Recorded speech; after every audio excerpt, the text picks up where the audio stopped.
Thank you very much, Mr. Chairman and members of the committee. My name is Ardis Watkins. I'm the Government Relations Director for the State Employees Association. I regret to be speaking with y'all about this bill at this time. I honestly wish we had been speaking with the agency. We did get a call almost a week ago to the hour from the Office of State Human Resources, with a heads up that there would be a PCS coming on the fairly innocuous 2-paragraph technical correction bill, and went over in broad concepts with us what it would say. And I want to be clear about that we were told a PCS would be coming, and we were told a lot of the broad concepts that would be coming. Being an attorney and someone who came from the Department of Labor before I came to SEANC, it's really important to me to see actual language, because obviously law is very dependent on every word. And so I asked, could we not see the language of the bill or the PCS?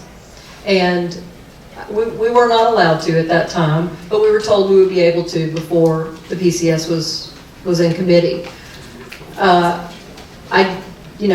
I never got to see it, and the other good piece of news is that Mitch Leonard, our executive director, and I have a meeting scheduled with Mr. Alexander for tomorrow morning, and we appreciate his time to do that. So we would respectfully request that this committee could not take action today and let us work with the agency, because I believe, having had a phone conversation with them, there are probably some areas where we can work things out that really will be to the betterment of everybody. But in the meantime, I feel like I better just super quickly throw a few things out there for y'all to consider. The bill in that first section on career state employees, I don't really know yet, to be honest with you. If there's an issue there, I don't see anything off the top of my head. In the temporary employment service established, again, I don't really know yet what the thoughts would be on that. The first place where I have great concern for the state, actually, with regard to liability, would be section 5.1. I think it's on page 3 of the PCS. The section y'all were just speaking of a minute ago, where greater instead of substantially equal has been inserted as qualifications.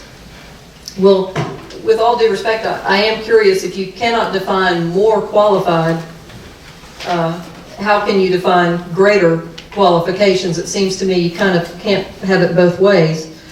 And there are that is a very subjective determination, but if it works there to put greater, then I submit to you that it should be just fine to have most qualified in section 5.3.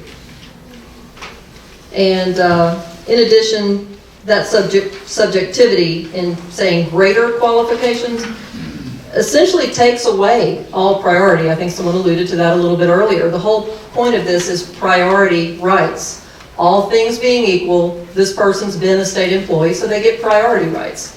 If you make that employee have to be greater than the other person, that's not a priority. They're just that much more qualified. All we're asking is that state employees who are on level playing field with everybody else get that priority to be retained. The other problem here is in section 5.1, that C section. The State Human Resources Commission shall adopt rules and policies governing the priority and salary rights.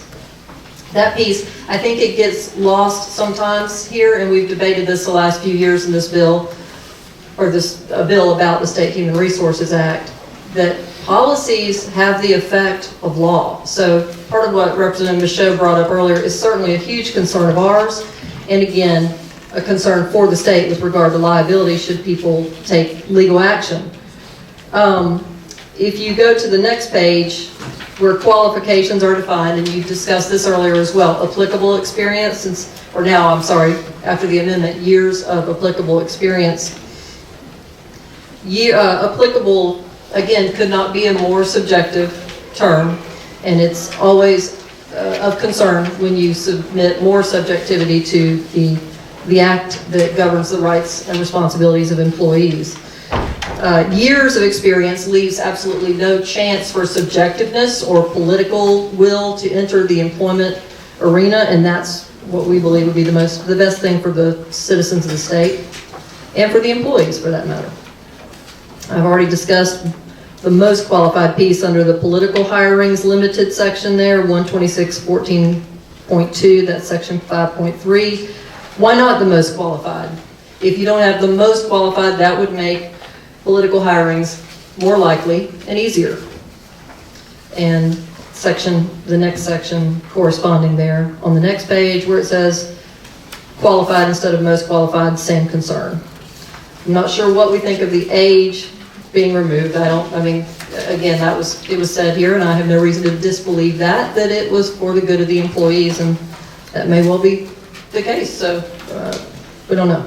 But on that last page, and this has been discussed a lot as well, if a potential state or local government supervisor gets that piece of the personnel file, whether or not, and I appreciate Representative Neal's questions about how many details are divulged with regard to disciplinary action.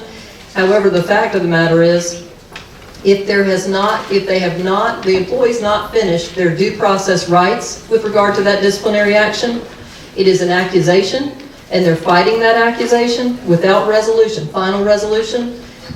It is our steadfast opinion you are subjecting the state, if you vote for this bill, to liability under the 14th Amendment. This would be a potential taking, a property taking, if that person doesn't get the job based on an accusation in a personnel file on which they have not received due process. We do want you to remember that, and that really, that's what I can add at this time.